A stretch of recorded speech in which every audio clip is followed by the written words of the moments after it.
Cinema എന്ന് പറയുമ്പോൾ അത് എപ്പോഴും നമുക്കൊരു സന്ദേശം തരാൻ കഴിയുന്ന ഒന്നായിരിക്കണം. ഒരു സിനിമ കാണുമ്പോൾ നമ്മുടെ മനസ്സിലേക്ക് ഒരുപാട് കാര്യങ്ങൾ ഓടിയെത്താറുണ്ട്. അപ്പോൾ ആ സിനിമയിലെ തന്നെ ചില സംഭവങ്ങൾ കൊണ്ട് ആളുകളെ മിസ്ഗൈഡ് ചെയ്യുകയാണെങ്കിലോ അതിലൂടെ സംവിധായകൻ സമൂഹത്തിന് കൊടുക്കുന്നത് എന്ത് സന്ദേശമാണ്? അത്തരത്തിൽ പ്രിയദർശൻ ചിത്രങ്ങളിൽ സ്ഥിരമായി കണ്ടുവരുന്ന ഒരു ജാതീയ ചിന്തയെക്കുറിച്ചാണ് പറയാൻ പോകുന്നത്.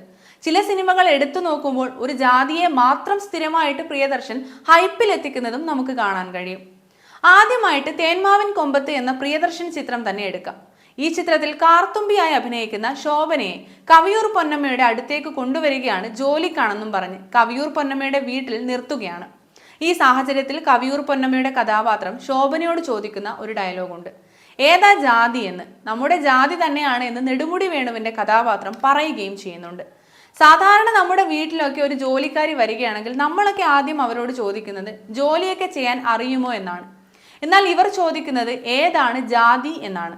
അതുപോലെ തന്നെ നമുക്ക് പ്രിയദർശന്റെ ചന്ദ്രലേഖ എന്ന സിനിമയിലെ ഒരു രംഗം കാണാൻ സാധിക്കും.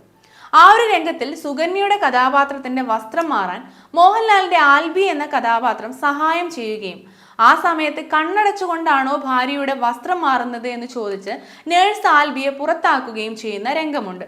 അപ്പോൾ ഇന്നസെന്റിന്റെ കഥാപാത്രം ചോദിക്കുന്ന ഒരു ചോദ്യമുണ്ട്, അതിന് നീ നായരല്ലേ എന്ന്. അതേടോ, ഞാൻ നല്ല നായർ തന്നെയാണ്, ഇല്ലായിരുന്നെങ്കിൽ കാണാമായിരുന്നു എന്ന് മോഹൻലാലിന്റെ കഥാപാത്രം മറുപടി പറയുകയും ചെയ്യുന്നുണ്ട്.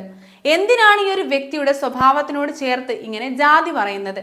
പ്രത്യേകമായ ഒരു ജാതിയെ ഹൈപ്പിലേക്ക് പ്രിയദർശൻ ആ ഒരു ചിത്രത്തെ കൊണ്ട് ഞാൻ എത്തിച്ചതായി നമുക്ക് കാണാൻ സാധിക്കും.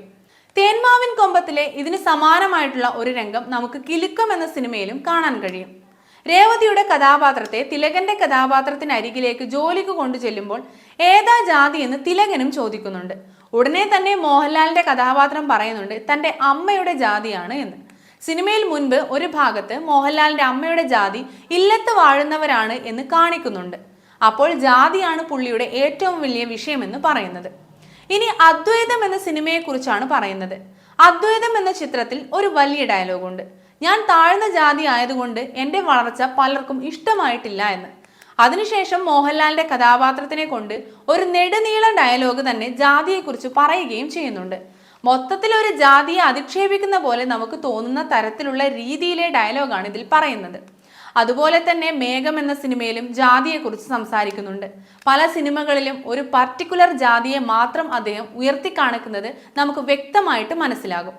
എന്തിന് ഒരു ഉദാഹരണം പറയുകയാണെങ്കിൽ മോഹൻലാൽ മുകേഷ് കൂട്ടുകെട്ടിൽ പുറത്തിറങ്ങിയ ചിത്രമായ അറബിയും ഒട്ടകവും പി മാധവൻ നായരും എന്ന ചിത്രത്തിൽ ഇതിൽ പോലും ഒരൊറ്റ ജാതിയെ ഫോക്കസ് ചെയ്ത ചിത്രത്തിന്റെ ടൈറ്റിൽ പോലും പ്രിയദർശൻ ഇട്ടതായിട്ട് കാണാൻ കഴിയും.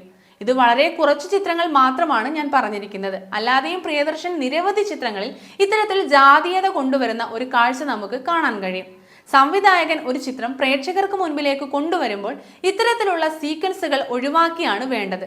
കാരണം പുരോഗമനം കാണിച്ചു കൊടുക്കേണ്ട സമൂഹത്തിന്റെ ഉന്നത തലത്തിൽ ഇരിക്കുന്ന ഇത്തരം ആളുകൾ തന്നെ ആളുകളെ മിസ്ഗൈഡ് ചെയ്യുകയാണെങ്കിൽ അത് വലിയ തോതിൽ തന്നെ ആളുകളുടെ മനസ്സിലേക്ക് ആഴ്ന്നിറങ്ങും. ഇത്തരത്തിലുള്ള ചിന്തകൾ പ്രിയദർശൻ ചിത്രങ്ങളിൽ ഒരുപാട് കാണാൻ കഴിയും. ഇത് പ്രിയദർശൻ മാത്രമല്ല, ചില സംവിധായകർ വേറെയും ചെയ്തിട്ടുണ്ടാവാം. പക്ഷെ അടുപ്പിച്ച് ഇതേ രീതിയിലുള്ള ഒരു രീതി കണ്ടിട്ടുള്ളത് പ്രിയദർശൻ സിനിമകളിൽ മാത്രമാണ്.